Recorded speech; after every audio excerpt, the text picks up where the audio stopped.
சென்னையில properties தேடுறீங்கன்னா findbhk.com போங்க.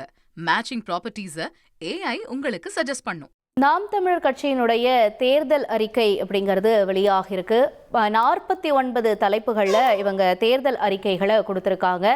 இந்த தேர்தல் அறிக்கை எப்படி இருக்கு, இதனுடைய தாக்கம் எவ்வாறு இருக்கும் என்பது பற்றின கருத்துக்களை நாம் கேட்டு பெற இருக்கிறோம். நேயர்களே, தொடர்ந்து நம்மோட அரசியல் விமர்சகர் திரு ராஜகம்பீரன் இணைப்பில் இணைஞ்சிருக்காரு. அவரோட பேசலாம். வணக்கம் சார், நன்றி இணைப்பில் இணைஞ்சதற்கு. சரி, இப்போ இவங்களுடையது 49 தலைப்புகளை வெளியாகிருக்கு. மற்ற கட்சிகளோட இவங்களுடைய அந்த தேர்தல் அறிக்கை அப்படின்னு பார்க்கும் பொழுது மாறுபட்டிருக்கா? இது மக்கள் மத்தியில் எடுபடுமா? உங்களுடைய கருத்துக்கள் என்ன சார்? எப்பொழுதுமே நாம் தமிழர் கட்சியினுடைய தேர்தல் அறிக்கை என்பது சுற்றுச்சூழல் சார்ந்து பெண்களை முதன்மைப்படுத்தி என்றெல்லாம் அவர்கள் எப்பொழுதுமே அந்த தேர்தல் அறிக்கையை ஒரு கவர்ச்சிகரமான அறிக்கையாகத்தான் அவர்கள் எப்பொழுதுமே வெளியிடுவார்கள். இந்த முறையும் அப்படிதான் இயற்கை வளம் பாதுகாக்கப்பட வேண்டும், நீர்நிலை பாதுகாக்கப்பட வேண்டும்ங்கிற மாதிரி விஷயங்கள், பெண்களுக்கு தனி இடஒதுக்கீடு ஏற்கனவே கிராம பஞ்சாயத்துக்கள்ல அது மாதிரியான இடங்கள்ல இருக்கிறது. மாநகராட்சியிலாம் சட்டமன்றத்திலையும் பெண்களுக்கு தனி இடஒதுக்கீடு வழங்கப்பட வேண்டும். இந்த கருத்துக்கள்லாம் சரியானதாகத்தான் இருக்கிறது. ஆனா இதையெல்லாம் தீர்மானிக்கக்கூடிய சக்தி யாருன்னு ஒரு கேள்வி இருக்கிறது.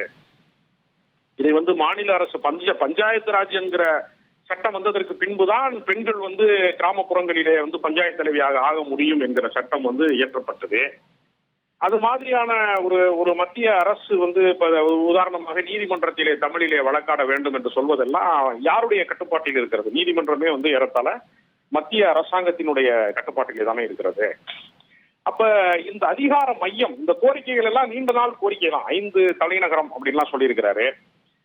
ஓரிடத்திலே எல்லாவற்றையும் அதிகார மையமாக குவிப்பதன் மூலமாக ஒரு செயற்கை நெரிசலை நம்ம மாநகரங்களிலே ஒரு தலைநகரிலேயே எல்லா தொழில்களையும் கொண்டு முடக்குவது, எல்லா விதமான அதிகார மையங்களும் ஒரு தலைநகரில் மட்டுமே இருப்பதன் மூலமாக பல இட நெரிசல்கள் ஏற்படுகிறது.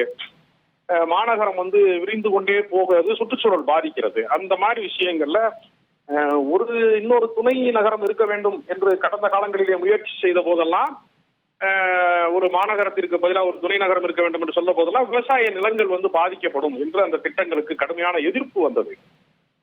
எம்ஜிஆர் காலத்திலேயே திருச்சியை ஒரு மாநிலத்தினுடைய இன்னொரு தலைநகராக அறிவிக்க வேண்டும் அப்படிங்கிறதா, அந்த திருச்சி மையப்பகுதியாக இருக்கிறதாலே தலைநகராக அறிவிக்க வேண்டும் என்றெல்லாம் கூட ஒரு கருத்து அந்த காலகட்டங்களிலே பேசப்பட்டது. அதனால இந்த கருத்துக்கள் ஏற்புடையதான். அவருடைய தேர்தல் அறிக்கையினுடைய கருத்துக்கள் ஏற்புடையதான். ஆனா இதற்கு என்ன நடைமுறை சாத்தியம், எப்படி நம்ம கொண்டு வர போறோம்? ஒரு மாநில முதலமைச்சருடைய அதிகாரத்துக்குள்ளே இதெல்லாம் வந்துருமா? ஒரு மாநில கட்சியினுடைய அதிகாரம் ஆட்சி பீடத்துக்கு விட்டால் இதெல்லாம் விடுமா என்று கேட்டால், எல்லா அதிகாரத்தையும் மத்திய அரசாங்கம் குவித்து வைத்திருக்கிறது. இது இந்த அரசாங்கம் இல்லை, அது காங்கிரஸ் காலமா இருக்கலாம் அல்லது பாஜகவா இருக்கலாம். மத்திய அரசாங்கம் எல்லாத்தையுமே கல்வியை மாநில பட்டியலில் இல்லாமல் செய்வதா இருக்கலாம். எல்லாவற்றிற்கு பின்னாடியும் அதிகார மையம் அங்கு இருக்கிறது. அதனால ஒரு மாநில முதலமைச்சரினுடைய எல்லை எது, இதையெல்லாம் நிறைவேற்ற முடியுமா என்கிற அந்த கேள்விதான் நமக்கு வருகிறதே தவிர மற்றபடி அவருடைய கருத்தில் நான் பிழை இருப்பதாக பார்க்கவில்லை. ஏற்கனவே திராவிட முன்னேற்ற கழகம், அதிமுக போன்ற கட்சிகளுடைய, பாமக போன்ற கட்சிகள் அல்லது விசிக போன்ற கட்சிகள்லாம் நீண்ட நாளாக பேசிக் கொண்டிருந்த கோரிக்கை தான் நீதிமன்றத்திலே தமிழிலே வாதாட வேண்டும் என்பதாக இருக்கலாம், பெண்களுக்கு தனி இடஒதுக்கீடு வேண்டும் என்பதாக இருக்கலாம். அதனால அதனுடைய நீட்சியாக தான் நான் பார்க்கிறேன். ஏற்கனவே பல போராட்ட அமைப்புகள், பல கொள்கை அமைப்புகள் இதனுடைய நீட்சியாகத்தான் இந்த அறிக்கைகள் வந்திருக்கிறது. இதை நடைமுறைப்படுத்துவதற்கு, சாத்தியப்படுத்துவதற்கான இடத்தை நோக்கி எப்படி நகர்வது என்பதற்கான ஒரு கேள்வி மட்டும் தொக்கி நிற்கிறது, எஞ்சி நிற்கிறது என்று நான் பார்க்கிறேன். சரி, இப்ப இது நடைமுறை அப்படிங்கிறது இது அடுத்த கட்டம், அதாவது தேர்தலோட நிலவரம் வெளியானதுக்கு அப்புறம் வரக்கூடிய அடுத்த கட்டம். தேர்தல் அறிக்கை அப்படிங்கிறது மக்களை இம்ப்ரெஸ் பண்றதுக்கான ஒரு விஷயங்கள் தானே. இந்த தேர்தல் அறிக்கையில இவர் சொல்லியிருக்க விஷயங்கள்லாம் எளிமை பாமர மக்களுக்கு சென்று போய் சேருமா? அவங்க இதை புரிஞ்சுப்பாங்களா? இந்த தேர்தல் அறிக்கை மூலமா அவங்களுடைய வாக்கு எண்ணிக்கை அப்படிங்கிறது கிடைக்குமா? இல்ல, அவங்களை பொறுத்தவரையில தனித்து போட்டி என்பதை அவர்கள் கட்சி ஆரம்பித்து 15 ஆண்டு காலம் கடந்து விட்டது.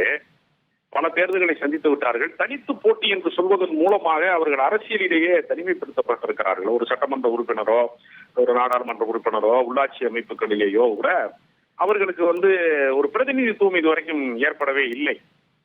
அதெல்லாம் வந்து அவங்களுக்கு பின்னடைவு. அதனால இது நம்ம ஊர்ல என்ன சிக்கல் இருக்கு அப்படின்னா, நம்மளுடைய வாக்காளர்கள் மனநிலையில ஜெயிக்கிற கட்சிக்கு தான் ஓட்டு போடணும், பெரிய கட்சிக்கு தான் ஓட்டு போடணும், அது கொள்கை சார்ந்து வந்து தீர்மானிக்கிறது அல்ல. அது வெற்றி தோல்வி நம்ம போட்ட ஓட்டு வந்து வேஸ்டா போயிடும், ஜெயிக்கிற கட்சிக்கு போடலாங்கிற உளவி எல்லாம் இருக்கிறது. அதனால கூட்டணி வலிமை இல்லாமல் ஒரு சந்திப்பது அப்படிங்கறதெல்லாம் அவங்க பெர்சன்டேஜை வந்து ஒரு 8.2 வரைக்கும் அவர்கள் முன்னேறி வந்திருக்கிறார்கள், ஒரு தனித்த கட்சியாக வந்திருக்கிறார்கள் என்றெல்லாம் வந்து நம்ம சொல்லிக் கொண்டாலும் நடைமுறையில அதிகார மையத்தை அவர்களால் இன்னும் நெருங்கவே முடியவில்லை என்பது வந்து பாமர மக்களுக்கு மத்தியில ஒரு கட்சியை கொண்டு சேர்ப்பதற்கு இதெல்லாம் தடையாகத்தான் இருக்கிறது. அவர்கள் அதை கொள்கையினுடைய நிலைப்பாடு என்று சொல்லிக் கொண்டாலும் நடைமுறையில வெற்றி என்பது ரொம்ப முக்கியமானதாக பார்க்கப்படுகிறது நான் நினைக்கிறேன். சென்னையில ப்ராப்பர்ட்டிஸ் தேடுறீங்கன்னா findbhk.com போங்க. மேட்சிங் ப்ராப்பர்ட்டிஸ AI உங்களுக்கு சஜஸ்ட் பண்ணும்.